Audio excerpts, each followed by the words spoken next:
video we're going to look at another starter tech tree sort of how-to video, if you will. I'm going to talk about the 3 strengths of this nation, and the nation we're going to be looking at is Sweden.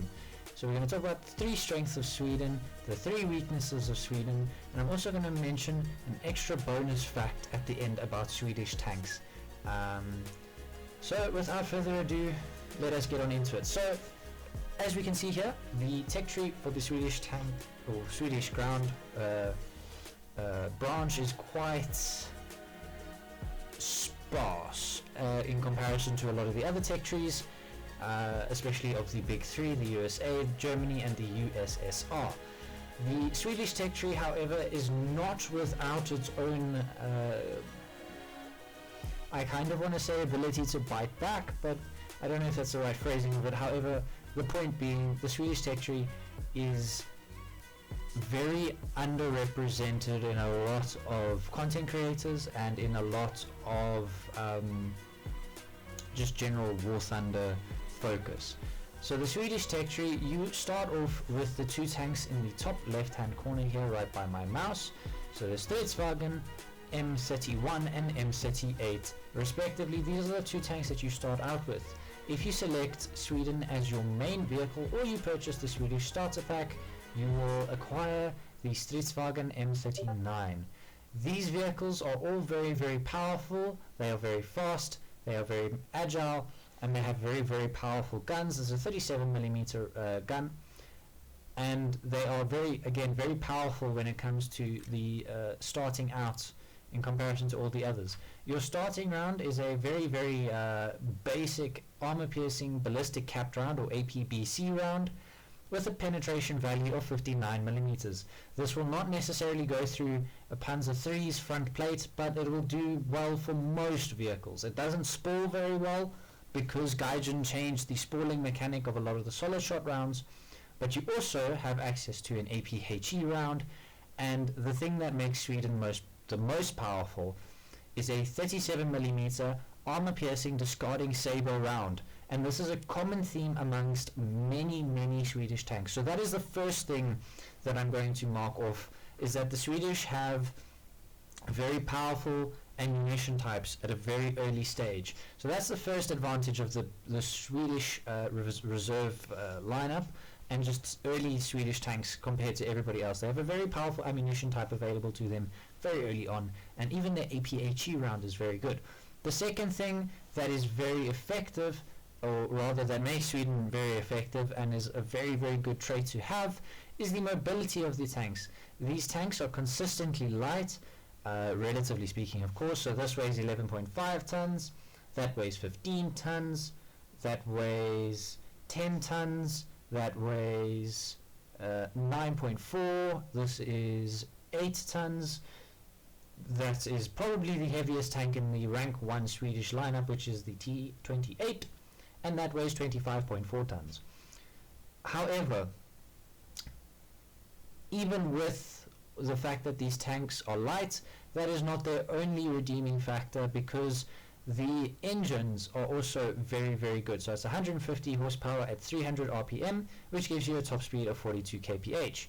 This is very much the same, 57 kph top speed. This one's 45, this one is also 40, this one's 46, this one is 54, this one is 50 kph, this one is 43, and you get the idea. Sweden, so that's the second point that makes Sweden very good, is it's very fast and agile tanks. They're very light, they're very fast, they're very maneuverable, so it allows you to get around the battlefield quite effectively. The third advantageous thing that makes Sweden really good for beginners is the flat flying shot. I repeat, the flat flying shot. The ballistics of the Swedish guns are very good. They're very flat trajectory, makes it very easy to use when it comes to learning how general faster ammunition types work, and in general how the guns and aiming and damage and all of that work within War Thunder, especially in realistic. So in summary, the 3 main advantages of Sweden is the powerful ammunition type, the mobility and the agility of it, as well as the easy learning curve when it comes to ballistics, relatively speaking, of course.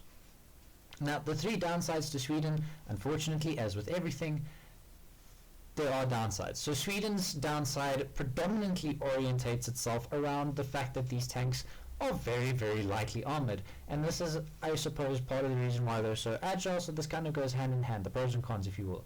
So, for example, your reserve tanks have only a maximum of 24 millimeters of armor, and even on your second starting tank, it's even less than that. So your armor values are very, very small in terms of protection. So yeah, you've got 20 mils. I think the most survivable tank here is the T28 with 30 millimeters of armor, but that's the reason why it's so survivable is just the sheer amount of men that they've crammed into that thing. This one's got 43, this one's got 12, so you get the general idea. Swedish tanks, heavy armor, not something that generally goes in the same sentence. And this is a consistent theme throughout most, not all, but most of the Swedish tech tree, especially with the early tiers. The second thing that Sweden tends to struggle with is that their starting ammunition types, despite the fact that they are APBC, are really poorly performing because of the spoil damage that they do, and they also, generally speaking, tend to struggle front on targets, just ricochets and general things like that. So the starting round is very difficult to work with. So that's the second thing that makes that is disadvantageous for Sweden. The third thing, I think, really it's a very vehicle specific case, but the third thing that Sweden struggles with is the anti-air department, really, because as much as this cannon is very good, the 20-meter Eviakan cannon, it is very, very good, but the turret traverse of the weapons platform that it finds itself on is very bad, and it's generally a very difficult AA. It's not a bad AA, it's just a very difficult AA to learn to use. So for beginners, this vehicle is particularly challenging, and that is my third reason, or third disadvantage that I'm going to chalk up for Sweden, unfortunately. But, that being said, a bonus fact for Sweden, in case you guys didn't know, is that now, I'll throw in a second one actually, just for the sake of it, most of you will have known that Sweden now has a Sherman. However, this Sherman is ever so slightly, if I push the right button, ever so slightly different, because this Sherman lacks a machine gun port. Now, I know that this is a fairly well-known fact by now, but also the main fact that I was going to get to, that's kind of a bonus little tidbit, is that Sweden has very, very good premium lineups that complement the main lineups very, very well.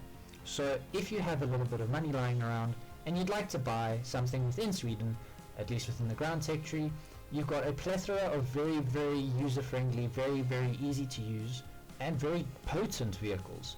So the Stridsvagn M41, the Stridsvagn M39, the T26E, the Sav 2012-48, the Sherman, the Stridsvagn 81, or STRV 81, the Stridsvagn 103, you get the idea. Sweden's premiums complement the main tech tree lineup very well, and this allows you to also better learn how to make the best use of your vehicle. So the Swedish lineup is very, very competent without premiums, but the premiums serve to really bolster your lineup, and also it's arguably the best way to earn SL is play Sweden with a bunch of, well, not with a bunch of premiums, but play Sweden with a premium in it, and take that one out first, and then you'll find that the other tanks in your lineup will generally perform a lot better, because they'll play late game where everybody else is suffering, and you still have a very powerful lineup, especially at 3.7, where you've got the Sherman, which is pretty dangerous in and of its own right. But then if you take the Sherman out, you get a nice bonus early on in the game, and then you can take out a T-34, a Panzer 4, and there's another one here somewhere, a PBKV-3, which is also a very, very dangerous gun. So that's the wrap for Sweden. I hope you guys find it somewhat useful. I understand that the little extra information bits at the end were kind of common knowledge if you play Sweden a lot, or if you even look at the Swedish tech tree, but I heard somebody ask those a couple of days ago, so I thought why not do a little video on it. But that is Sweden, ladies and gentlemen. I hope you find it useful.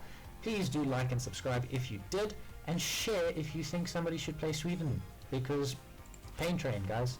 Gaijin, we need to offer our firstborn children to Gaijin.